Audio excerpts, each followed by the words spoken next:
Durante la sesión pasada revisamos a Mark Bloch el texto de Apología de la Historia. Ya conocemos todos los supuestos de la producción de la propia historia y, por supuesto, las variables centrales del estudio de esta disciplina. Toca el turno a Karl Marx en un texto que se llama La ideología alemana, que Marx publica originalmente en 1844. También hay una colaboración con Engels, dicho sea de paso. Bueno, en otro texto importante, que es una verdadera enciclopedia de las ciencias económicas en el siglo XIX, El Capital, Marx establece que las revoluciones son las locomotoras de la historia. La elección de este segundo texto, Ideología alemana, escrito por Marx, exactamente después de Bloch, Apología por la Historia, es porque hacen una dupla perfecta. Sabemos qué es la historia, sabemos qué supone la historia, sabemos que a la historia, como quedó claro en la sesión virtual pasada, le importa lo vivo, le importan los hombres, los nexos, las interacciones, pero estas fuerzas que motivan a los hombres a interactuar son fuerzas productivas. Y nadie mejor que el propio Marx para hablar de este tema. En un texto que es un texto básico, es un texto introductorio a su pensamiento, que es precisamente Ideología alemana. Una de las primeras ideas que cuenta Marx al respecto es que el hombre se diferencia de los animales en el momento en que comienza a producir sus medios de existencia, paso adelante determinado por su propia condición física. La forma más exacta de juzgar el grado de desarrollo obtenido por las fuerzas productivas de una nación es observando, dice Marx, su nivel alcanzado en la división del trabajo. Aquí tenemos dos ideas centrales. El rasgo definitorio, el rasgo consistente que hace que el hombre se inscriba a la condición humana es precisamente la producción. Por otro lado, la producción suele tener crestas increciendo, suele ser ágil, dinámica, y esta agilidad y este dinamismo de las fuerzas productivas genera una división social del trabajo. A mayor dinamismo de las fuerzas productivas, mayor será la división social del trabajo, la diferenciación de oficios, profesiones, labores, en términos generales, materias de producción. No es nunca la conciencia lo que determina la vida, dice Marx, sino es la vida lo que determina la conciencia. Marx se pelea con muchos economistas políticos, Marx discute con muchos de ellos, muchos realmente, y uno de ellos con los que discute de manera sistemática pues es Feuerbach. Y establece las 11 tesis, que son 11 contraargumentos en torno a la producción económica política de este autor, que también está enclavado en el siglo XIX. La 11ª tesis de Feuerbach es célebre. Va más o menos así. Los filósofos se han encargado de interpretar de diversos modos el mundo. De lo que se trata ahora es de transformarlo.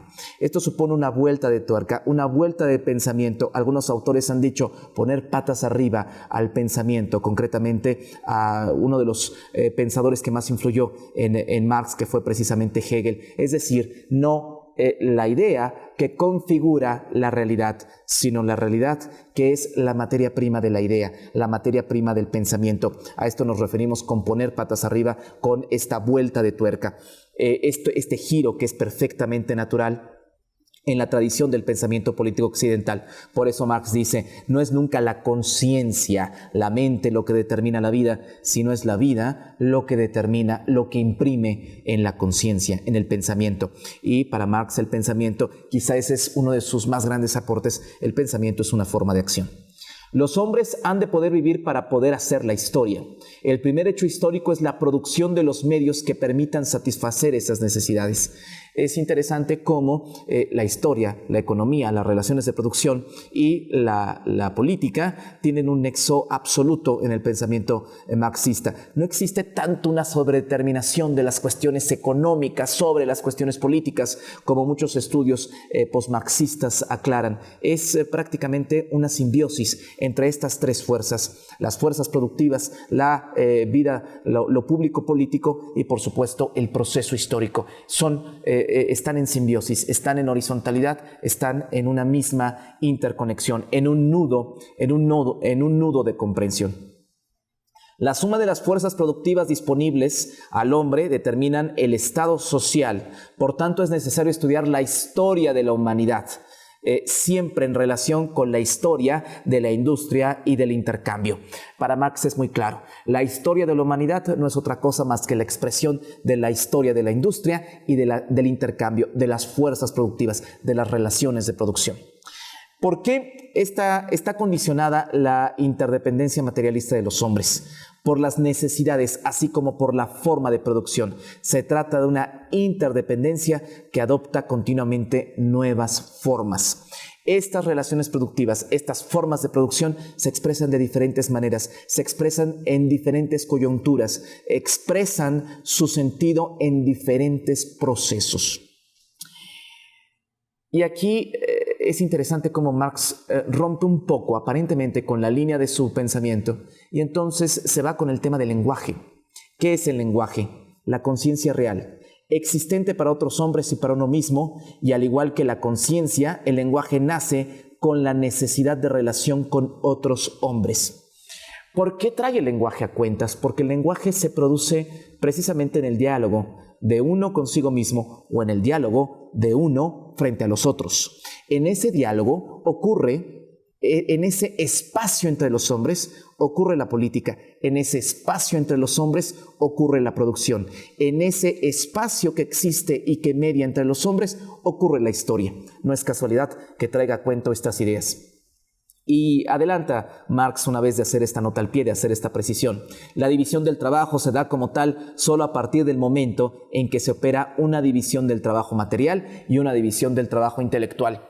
Llama la atención una falla intrínseca, quizá una falla intrínseca en el pensamiento marxista. Y es una falla que no solamente es exclusiva del pensamiento marxista, sino de todas las producciones económicas. La imposibilidad de Marx y de muchos, incluso David Ricardo, Adam Smith, muchos que han contribuido a la producción económica y también al pensamiento político económico, la imposibilidad de distinguir la labor del trabajo. Son cosas completamente distintas. Cuando hablamos de trabajo, estamos hablando necesariamente de transformación de la materia prima en un producto. Cuando hablamos de labor, estamos hablando no necesariamente de esa transformación. Cuando hablamos de labor, estamos hablando de una actividad que se desplaza no necesariamente en la vida productiva. Por ejemplo, esta sesión virtual es una labor, no es trabajo, pero si vemos una construcción, pues evidentemente los albañiles lo que están haciendo pues es trabajo. Y esta construcción supone planos, el arquitecto hizo una labor. La labor tiene que ver mucho con la producción intelectual y el trabajo tiene que ver con la producción material. Es interesante cómo Marx plantea esta necesaria división del trabajo, más bien no es un trabajo, el trabajo intelectual no existe, se trata de una labor intelectual, entre el trabajo material e intelectual. Pero nos dice, cuando sepamos diferenciar un poco, para utilizar los términos correctos, la labor intelectual del trabajo material, cuando sepamos diferenciar tal cosa, entonces definitivamente podremos tener este comienzo de una división social del trabajo. Todas las luchas al interior del Estado, la lucha entre la democracia, la aristocracia y la oligarquía, concluye Marx, no son sino formas ilusorias bajo las cuales se libran las luchas efectivas de las diferentes clases entre ellas.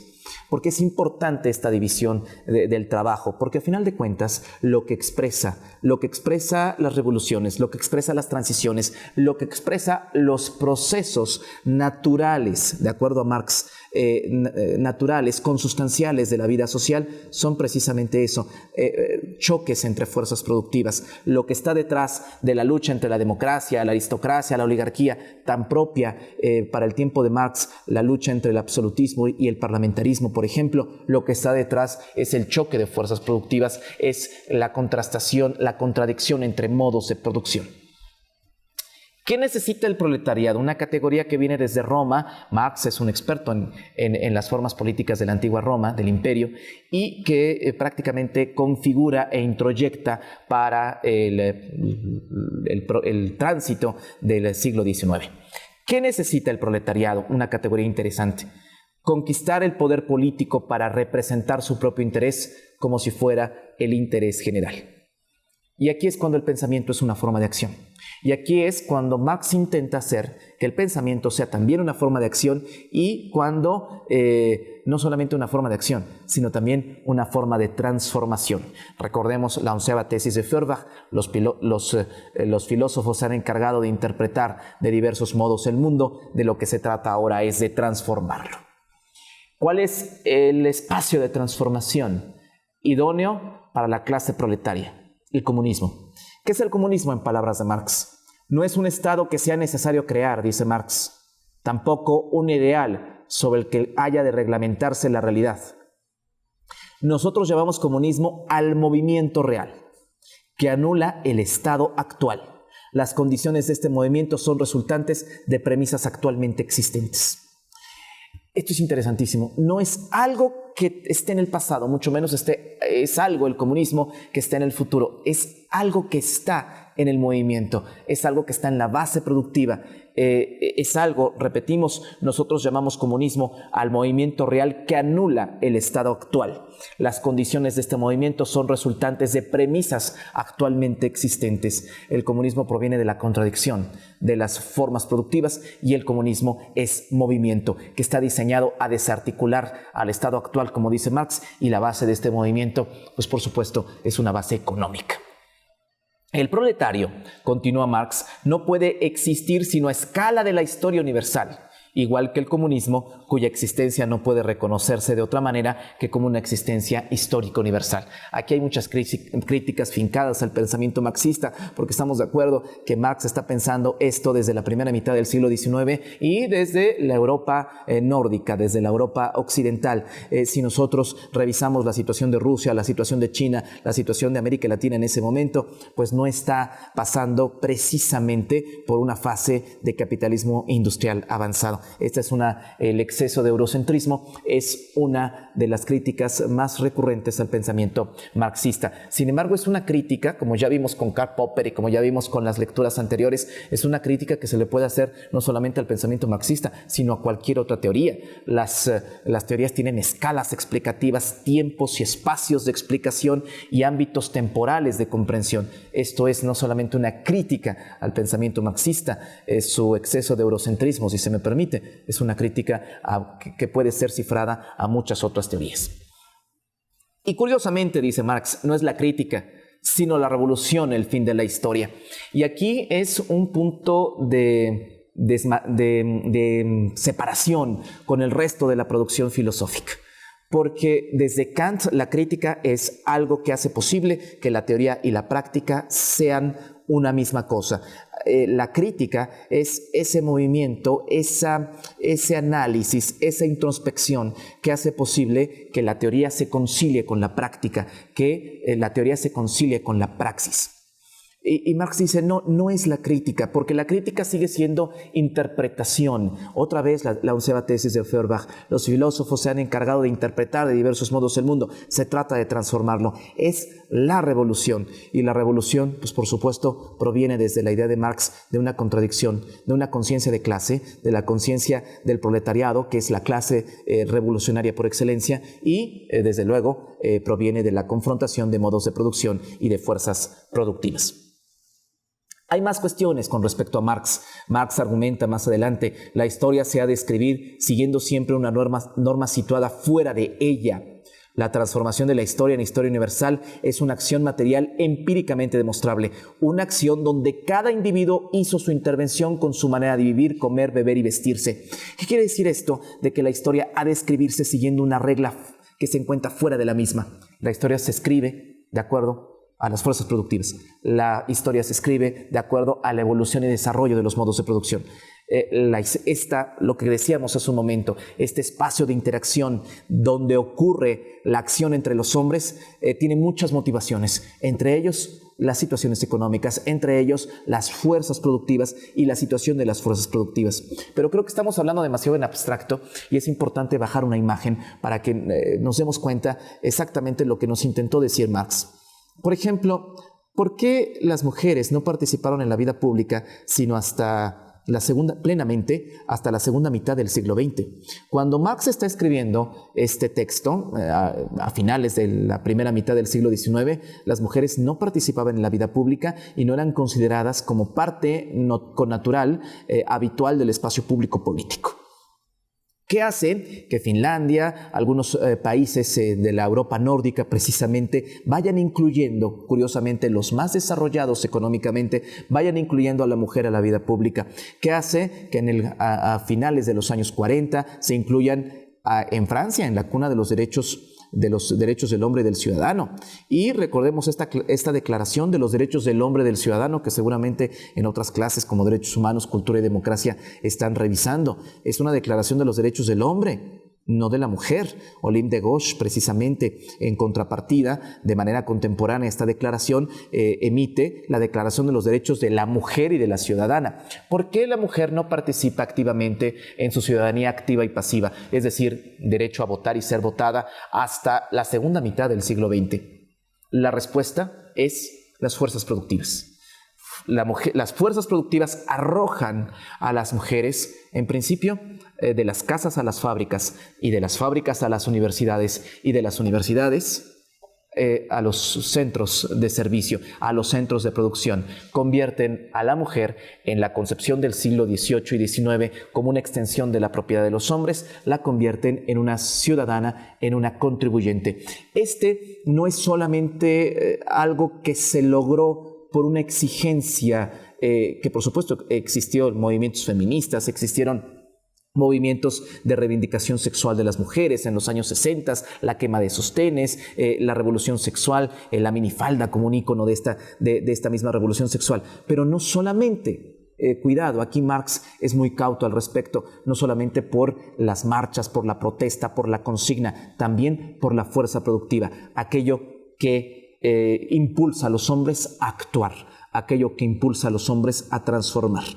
Marx, en este sentido, sigue más vivo que nunca. Hace un momento habíamos comentado la concepción de Marx del comunismo y seguramente muchos de ustedes se preguntan, bueno, eso jamás pasó. El desarrollo del capitalismo junto con sus contradicciones no arrojó precisamente socialismos y comunismos. Bueno, quizá Marx se equivocó en la proyección, pero no necesariamente en el diagnóstico. Marx sigue vigente en este tipo de interpretaciones que estamos revisando en la ideología alemana. Son las fuerzas productivas, la contradicción entre los modos de producción, lo que impulsan a los hombres a actuar y lo que impulsan a los hombres, a las mujeres a transformar.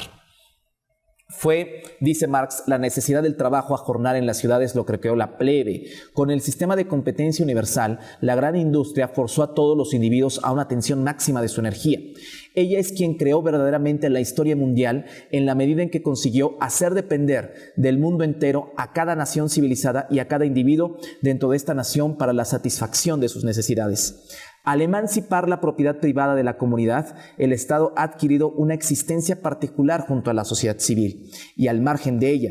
Pero este Estado no es otra cosa más que la forma de organización de los burgueses. Se dan por necesidad para garantizar recíprocamente su propiedad y sus intereses, tanto en el exterior como en el interior. Aquí otra de las críticas que están sentadas en el pensamiento marxista, la polarización. La sociedad es múltiple, la sociedad, lo veremos con lecturas más adelante, la sociedad es plural. La radical diferencia entre los hombres es esencial y connatural a lo que es la sociedad civil, a lo que es el espacio público.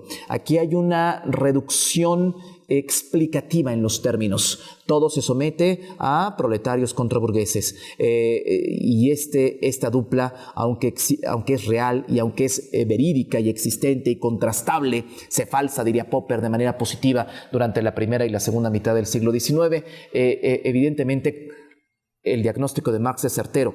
Con la evolución de las fuerzas productivas, con la intensificación y dinamismo de las mismas, hizo que fuera un mosaico mucho más complejo, mucho más diferenciado, y no solamente se redujera al binomio de la contraposición entre burgueses y proletarios. Insisto, la proyección de Marx quizá fue errónea, y porque un texto que se escribió hace más de 150 años tendría que decirnos las cosas en pleno siglo XXI, pero el diagnóstico fue correcto, y la teoría en ciencias sociales está hecha precisamente con diagnósticos correctos. Ius utendi et abutendi, el derecho de usar y utilizar, supone la ilusión, dice Marx, de que la propiedad privada se basa en la mera voluntad particular, en la libre disposición de las cosas. Esta es una ficción y esta es una crítica que hace el propio Marx a las relaciones de producción del capitalismo y a su tiempo. Es una crítica que aún tiene vigencia. La mercadotecnia, la publicidad hacen la idea de que las cosas pueden tenerse con solo tener la voluntad de hacerlas, con solo tener la voluntad de tomarlas, y no. Esto supone trabajo, esto supone relaciones de explotación y esto supone, por supuesto, tiempo de vida. Las cosas que compramos, las compramos en buena medida bajo dos principios económicos irreductibles. Aquello que compramos no solamente nos cuesta el costo, el valor dinerario, sino nos cuesta todo aquello que no podemos obtener con el costo que emitimos. Un celular, si tiene un valor determinado, no solamente nos cuesta este valor determinado, sino también nos cuesta todo aquello que por comprar el celular no pudimos adquirir o no pudimos consumir. Y este valor determinado, que pueden ser 100, 200, 300, los pesos que sean, también supone tiempo de vida. El obtener esos 100, 200, 300 pesos o lo que sea, supone también un tiempo de vida. Un tiempo de vida que, por cierto, no viene de vuelta. Y toda producción, además de suponer un costo negativo y además de suponer un tiempo de vida, también supone una plusvalía, un tiempo no pagado al trabajador del cual se apropia el capitalista, el plusvalor, que en la teoría económica liberal se llama tasa de ganancia. La abolición de la propiedad privada, dice Marx, solo se hace posible dentro de la gran industria. Y aquí es justamente lo que decíamos hace un momento. Se necesita, de acuerdo a la postura de Marx, un desarrollo del capitalismo, un desarrollo de las contradicciones internas al propio capitalismo para que pueda abolirse a partir de estas mismas contradicciones, a partir de la tensión de estas contradicciones, pueda abolirse el propio capitalismo y por tanto emerger formas más dignas de vida. Ustedes se preguntarán, ¿y cuando hablamos de contradicciones de la producción capitalista, a qué nos referimos? A muchas. Por ejemplo, una de ellas, la producción de la riqueza es colectiva, su apropiación es particular. Y esto está justamente cifrado en el tiempo no pagado al trabajador del cual se apropia el capitalista, la plusvalía. Todos en las relaciones productivas incurrimos en plusvalor. El tiempo de traslado a nuestros trabajos, el tiempo de preparación, por ejemplo, de una clase, el tiempo, por ejemplo, para el caso de un abogado, el tiempo que se tarda revisando los expedientes, el tiempo que se tarda yendo a ciudad judicial, el tiempo que se tarda revisando el curso, viendo si ya pasó el expediente, las fases del litigio. Ese tiempo es un tiempo no pagado al trabajador del cual se está apropiando el capitalista. Si este abogado está trabajando para un despacho, para una firma, para un bufete jurídico, este tiempo no está siendo pagado. Está siendo pagado las horas que se encuentra en el bufete jurídico, pero no las horas que le lleva llevar a cabo el expediente. Esto, pues el plusvalor es todavía, la plusvalía es todavía una variable central en la producción capitalista. Y esa es una contradicción del capitalismo. La generación de la riqueza es colectiva. Todos ayudamos a la generación de esta riqueza. Todos estamos involucrados en el proceso productivo, pero no todos nos llevamos la misma tajada del pastel. No todos nos apropiamos en la misma proporción. Dice Marx, estamos frente a una situación en la que el proletario se liberará también de todo aquello que le queda aún de su situación social anterior. Esto se expresa de una manera mucho más icónica en otro texto importante, que es el manifiesto del Partido Comunista. Proletarios, en ese texto Marx argumenta muchas cosas, entre ellas la siguiente frase: proletarios de todos los pueblos, uníos en contra del capitalismo. Los proletarios no tenemos nada más que perder, más que las cadenas de nuestra explotación. Es connatural al pensamiento marxista la idea de liberación, la idea de que el proletario está subsumido en estas cadenas de explotación y que el proletario no tiene otra cosa que perder más que las propias cadenas de la explotación. Y esto no rompe con la tradición del pensamiento político occidental, está perfectamente cifrado en ella. Recuerdo, por ejemplo, a Rousseau, un texto como el Contrato Social o Principios del Derecho Político, un texto básico que ustedes revisarán en su curso de Teoría del Estado, y comienza Rousseau con una frase muy similar. El texto de Rousseau es un texto 50 años anterior, 60 años quizá, anterior al texto de Marx, del Manifiesto Comunista. Dice: los hombres han nacido libres y sin embargo viven rodeados por todas partes entre cadenas. Las cadenas son el orden jurídico. Un orden jurídico que protege la propiedad privada, un orden jurídico que Marx ve como el principal dique, como el principal obstáculo para la liberación de los hombres, porque esta norma jurídica protege, una idea muy vieja pero muy obvia, porque esta norma jurídica protege a la propiedad, pero la propiedad no está repartida de manera equitativa entre los hombres y por tanto es una norma jurídica en el Estado burgués de derecho que está perpetuando la desigualdad. Semejante transformación, dice Marx, solo puede producirse mediante un movimiento práctico, mediante una revolución, pues solo esta es capaz, además, de derribar a la clase dominante, limpiar toda la podredumbre del viejo sistema, siendo capaz de fundar la sociedad sobre nuevas bases. Aquí hoy puede parecer idealista Marx. Realmente es completamente realista. Es la revolución, no es otro el camino.